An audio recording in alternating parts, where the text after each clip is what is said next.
തൃശ്ശൂരിലെ ഈ പടക്കം സ്ഫോടനം നടന്ന സംഭവത്തിൽ മുഴുവൻ രക്ഷാപ്രവർത്തനവും പൂർത്തിയായോ? അത് ഇപ്പോഴും നടക്കുന്നുണ്ട്. പോലീസ് ഭാഗത്തുനിന്ന് രാജ്യം സംഭവത്തിന് ശേഷം ഉടൻ തന്നെ നമ്മുടെ ഒരു ഔട്ടർ കോർഡിനെ ഏർപ്പാട് ചെയ്തിട്ട് അവിടുത്തെ ബാക്കി ആളുകൾ സുരക്ഷയ്ക്ക് വേണ്ടി വിന്യസിച്ചിരുന്നു. പിന്നെ ബാക്കി അവിടുത്തെ പരിക്കേറ്റ ആളുകളും അവരെ നാട്ടുകാരായിട്ട് സഹായത്തോടെ അവരെല്ലാം മാക്സിമം നമ്മൾ ഹോസ്പിറ്റലിൽ എത്തിക്കാനുള്ള ശ്രമം ഞങ്ങളുടെ ഭാഗത്തുണ്ടായിരുന്നു.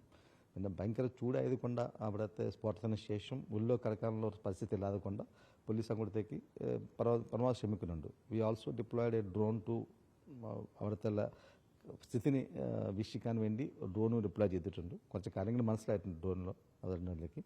പിന്നെ അവിടെ തന്നെ ഈ നമ്മുടെ ഹോസ്പിറ്റലും ആ ഏരിയയിലുള്ള രക്ഷാപ്രവർത്തനങ്ങളും പിന്നെ അതുപോലെ തന്നെ അവർക്കുള്ള സഹായിക്കാൻ വേണ്ടി സ്പെഷ്യൽ ടീംസ് ഫോം ചെയ്തിട്ടുണ്ട്.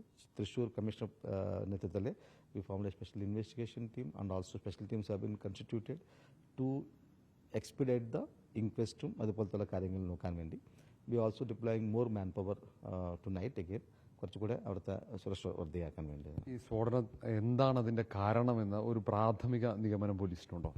അത് കൃത്യമായിട്ട് പറയാൻ ആവുന്നില്ല. കാരണം നമ്മുടെ അവിടുത്തെ സർവൈവേഴ്സ് ആയിട്ടുള്ള ഒരു ഇൻട്രാക്ഷൻ നടക്കുന്നുണ്ട്.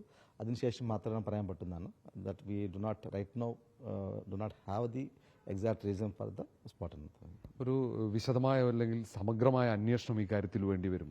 തീർച്ചയായിട്ടും വേണം. കാരണം എങ്ങനെ സംഭവിച്ചിട്ടുണ്ടോ അതിനെ റീസൺസ് ഫോർ ദി സ്പോട്ടനത്തിന് വേണ്ടി, പിന്നെ അതുപോലെ തന്നെ നമുക്ക് ഹൗ ഡു വി ഹാവ് മുൻകരുതൽ എങ്ങനെ എടുക്കുന്നത്, ഫ്യൂച്ചറിൽ എങ്ങനെ പ്രിവെൻറ്റ് ചെയ്യാം എന്നത് കാര്യത്തിന് കൂടെ സമഗ്രമായിട്ട് ഞങ്ങൾ നോക്കും. ഈ കഴിഞ്ഞ തവണ തൃശ്ശൂർ പൂരവുമായി ബന്ധപ്പെട്ട് വലിയ വിവാദങ്ങൾ ഉണ്ടായതാണ്. അപ്പോൾ അതിൻ്റെയൊക്കെ പശ്ചാത്തലത്തിൽ എന്തെങ്കിലും അട്ടിമറി പോലീസ് സംശയിക്കുന്നുണ്ടോ? That I can tell only after this thing. ഇപ്പോഴും പറയാനാവില്ല.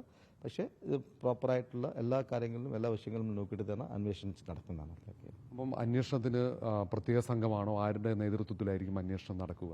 തീർച്ചയായും നമ്മുടെ തൃശ്ശൂർ കമ്മീഷണറുടെ നേതൃത്വത്തിലുള്ള ഒരു പ്രത്യേക സംഘം ഇതിന് പ്രോപ്പറായിട്ട് ഇൻവെസ്റ്റിഗേഷൻ ചെയ്യുന്നതാണ്. ചുമതലപ്പെടുത്തി കഴിഞ്ഞു. അതെ. ഇനി അവിടെ ആ പ്രദേശത്ത് കൂടുതൽ പോലീസിനെ ഈ നൈറ്റിലും നാളെ പകലുമായി വിന്യസിക്കുന്നുണ്ടോ?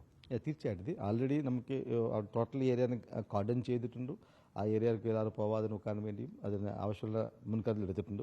ഇതോടൊപ്പം തന്നെ we have mobilised additional forensic teams to assist the investigation all from the Thrissur, Malappuram, കേപ്പായുള്ളതും കൊച്ചിൻ ഓഫീസേഴ്സിനെ ഫോറൻസിക് ഓഫീസർ ഡിപ്ലോയ് ചെയ്തിട്ടുണ്ട്. അതോടൊപ്പം തന്നെ അഡീഷണൽ ആയിട്ട് പോലീസ് ഫോഴ്സ് ഒരു കമ്പനി ഫോഴ്സിന് നമ്മൾ കൊച്ചിയിലും കൂടെ അയച്ചിട്ടുണ്ട്. ഇനി കൂടുതൽ ഉദ്യോഗസ്ഥന്മാർ അങ്ങോട്ടേക്ക് പോകുന്നുണ്ടോ തൃശ്ശൂരിലേക്ക്? തീർച്ചയായിട്ടും ആൾറെഡി നമുക്ക് അവിടെ ഉള്ള ഈ ഇപ്പോഴത്തെ ഉള്ള ഇൻക്വസ്റ്റും മറ്റുള്ള കാര്യങ്ങൾ നടക്കാൻ വേണ്ടിയുള്ള ഫുള്ളായിട്ട് ടീമിന് നമ്മുടെ തൃശ്ശൂർ റൂറൽ SP യും അവരൊക്കെ കൂടെ കൊണ്ടുവന്നിട്ടുണ്ട് അവിടത്തേക്ക്, അവരുടെ നേതൃത്വത്തിൽ നടക്കുന്നതിലേക്ക്.